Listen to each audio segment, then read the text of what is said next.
passé à Port Saïd avec Hani Farad, qui a de nouveau à nous dire concernant le déroulement du scrutin. Alors bonjour Hani. Oui, bonjour Riham, bonjour tout le monde. Alors Hani, qu'est-ce qu'il y a de nouveau à Port Saïd maintenant qu'on est il y a quelques heures après l'ouverture des bureaux de vote pour cette seconde journée? Oui, Riham, tout d'abord, laissez-moi de vous passer en revue avec certaines scènes et certaines dimensions, de vous révéler quand même une certaine scène ou certaines dimensions de ce processus électoral qui se déroule actuellement pour Saïd. Par exemple, on trouve que les partis indépendants, les candidats, essaient toujours de rassembler leurs partisans et d'exhorter quand même les citoyens à sortir et à voter. Donc, le deuxième jour des jeunes et des jeunes si je peux dire, femmes des partis sont toujours ou ont pris toujours le devant de la scène électorale. Justement, une autre scène, c'est le général Moheb Habashi, le gouverneur de Port Saïd, qui a présidé depuis mardi matin la salle des opérations du réseau national unifié pour les urgences et la sécurité publique au siège général du gouvernorat, et ça afin de suivre le processus électoral lors de sa deuxième journée.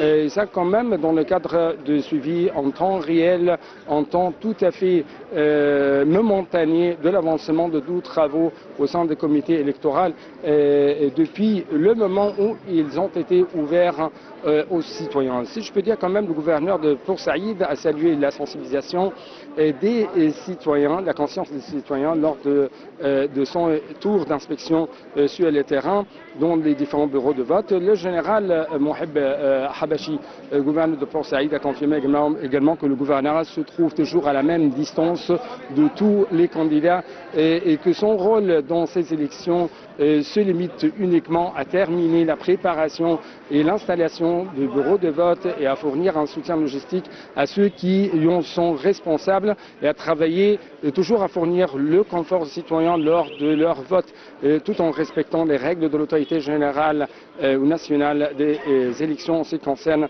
le processus de vote. Justement, une autre scène électorale à Port Saïd à vous révéler sous le slogan « Descendez et participez ».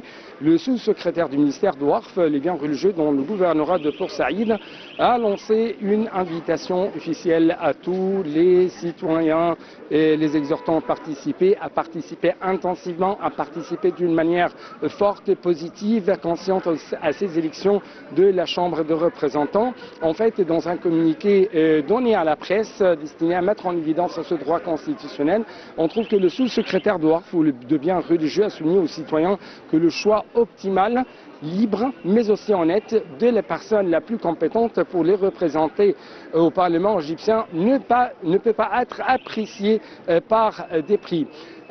D'autres scènes électorales, l'évêque Tadros, évêque de Port Saïd, a participé également au vote dans le cadre de la deuxième phase de ces élections à la Chambre de représentants de 2025, avec la participation quand même d'un certain nombre de prêtres qui l'ont accompagné. Lors de sa participation, son éminence a souligné l'importance de la participation positive au droit constitutionnel, notant que le vote est un devoir national, est un devoir qui reflète la conscience des citoyens et améliore le processus de stabilité et de développement dans le pays en général.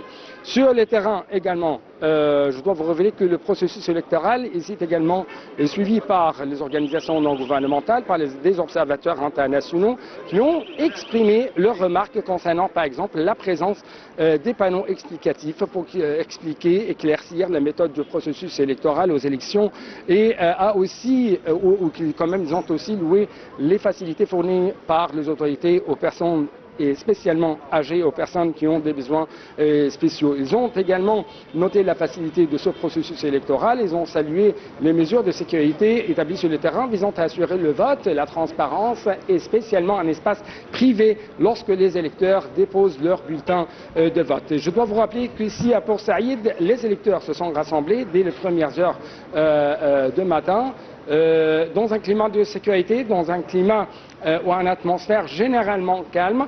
Il a plu aujourd'hui matin. Comme vous savez, Port Saïd est une ville côtière méditerranéenne. Elle est située au nord-ouest du Caire, environ 220 km de la capitale égyptienne. C'est bien sûr un point tout à fait stratégique, tout à fait unique, qui relie deux continents, qui relie également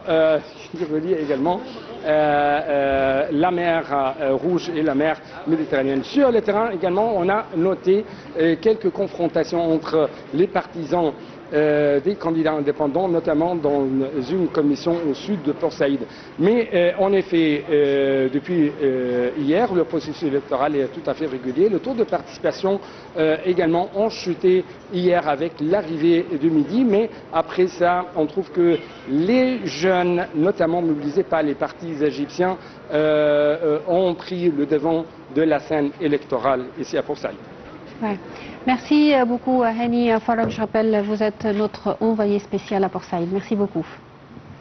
Alors, Monsieur Choukri, en fait, avant bien sûr les élections à l'intérieur du pays, il y avait les élections à l'étranger.